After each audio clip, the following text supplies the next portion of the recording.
الذين آمنوا وتطمئن قلوبهم بذكر الله. ألا بذكر الله تطمئن القلوب. حبيبي، هذه جرعة الدواء الأولى لك أيا كانت محنتك. الذكر يطمئن به قلبك. واسمع مني هذه العبارة لشيخنا المبارك ابن القيم رحمه الله، يقول: ذكر الله هو الباب المفتوح بين الله وبين عباده ما لم يغلقوه بالغفلة والإعراض.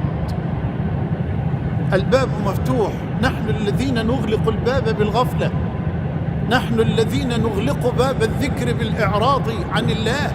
واعلم بأنك بالذكر تصير مذكورا، فاذكروني أذكركم، فإن ذكرت ذكرك، ومن الذي يذكرك؟ مالك الملك وملك الملوك. داوم على الذكر.